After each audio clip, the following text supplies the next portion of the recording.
मैं डॉक्टर अर्चना Srivastava P academy में आप सभी का स्वागत करती हूँ।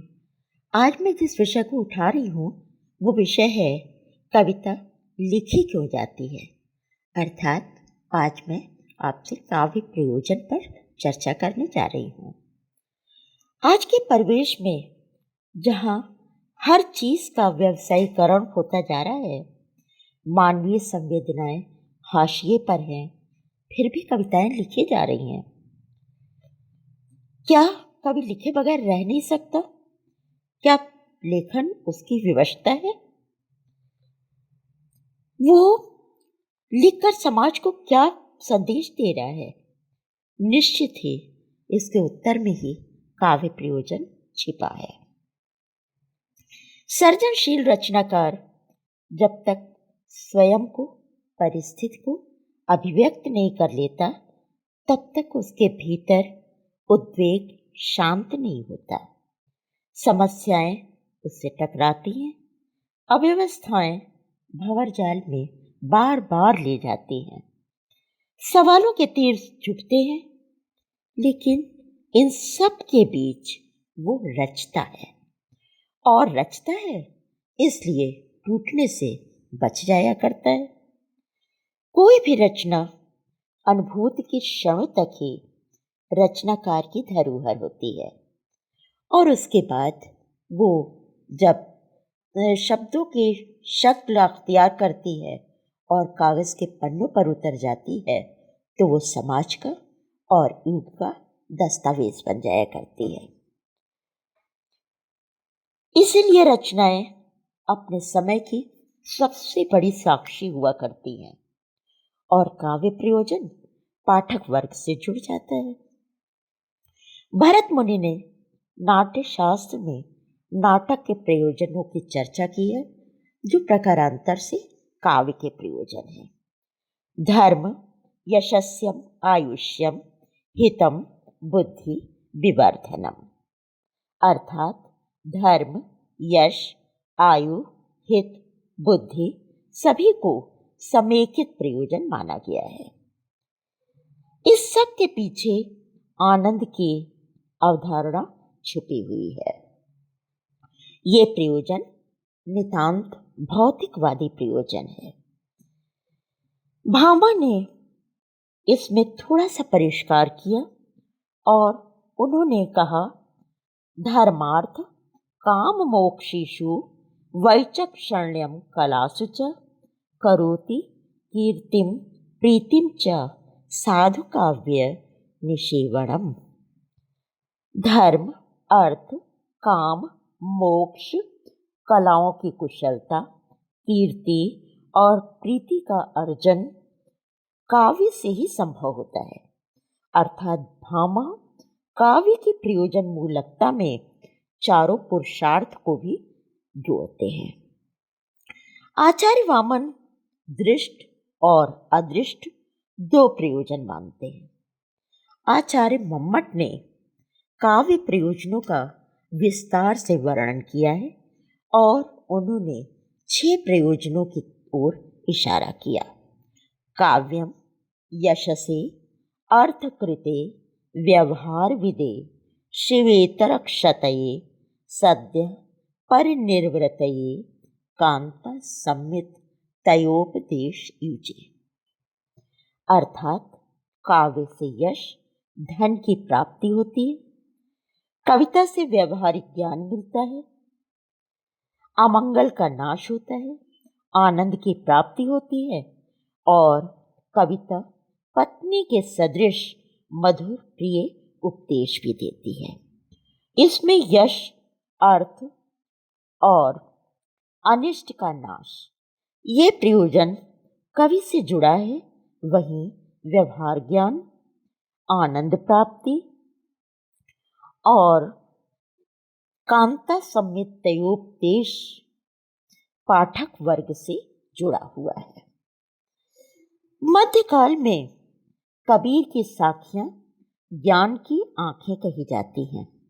सूरदास के पद कृष्ण के सगुण लीला गान द्वारा जनरंजन करते हैं। तो वहीं तुलसीदास की दृष्टि में कविता कल्याण करने वाली होती है। कीरति भनित भीति भल सोई, सुरसरि सम सब कर हित हुई। मैथिली शरण गुप्त का मत है, केवल मनोरंजन न कवि का कर्म होना चाहिए, उसमें उचित उपदेश का भी मर्म होना चाहिए। वही रामचंद्र शुक्ल लोक मंगल की साधना को काव्य का आवश्यक अंग मानते हैं।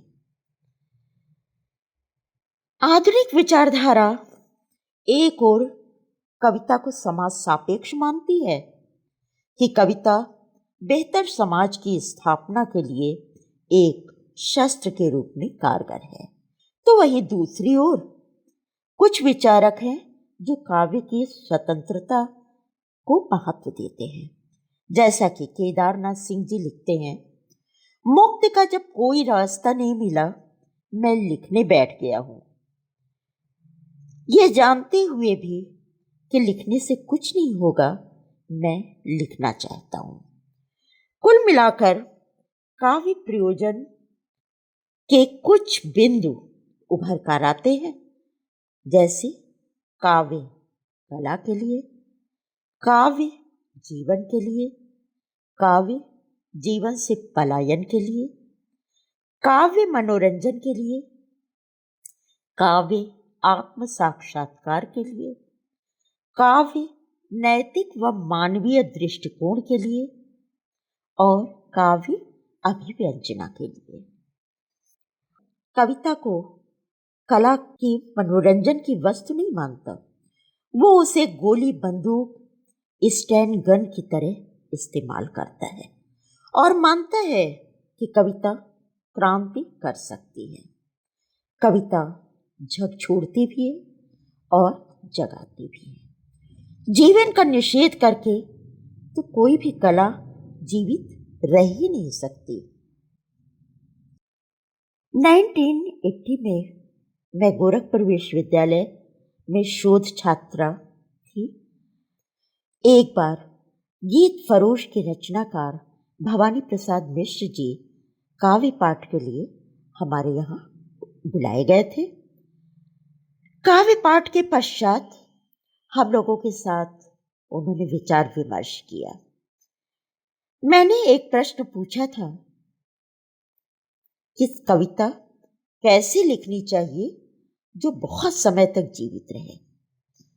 उन्होंने हंसकर कहा कि इसकी चिंता मत करो कि कविता कितने दिन जीवित रहेगी, बस इतना जानो कि उतना ही लिखो जितना तुम जानते हो, लेकिन वो मत लिखो जिसे तुम नहीं जानते। शब्दकोश में लिखा हुआ घोड़ा घोड़ा नहीं होता। घोड़ा तो दरअसल वो होता है जो युद्ध के मैदान में सटपट दौड़ता है। कहने का अर्थ है कि बिना जीवन के अनुभव के कविता हवा में नहीं लिखी जाती।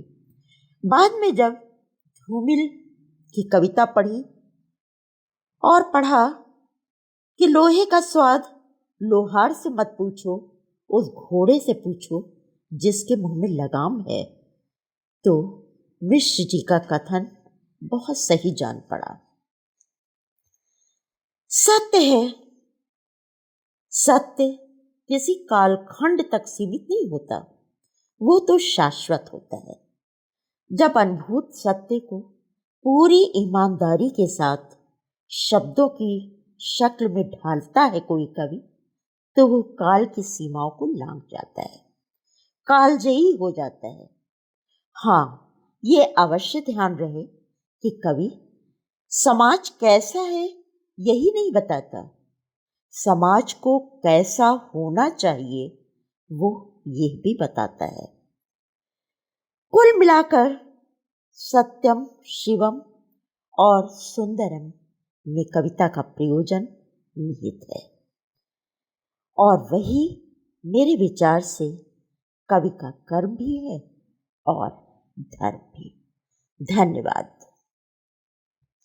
आपको ये व्याख्यान कैसा लगा? कमेंट बॉक्स में अवश्य दें और आपको किस विषय पर व्याख्यान चाहिए इसको भी आप कमेंट बॉक्स में सुझाव के रूप में इंगित करें।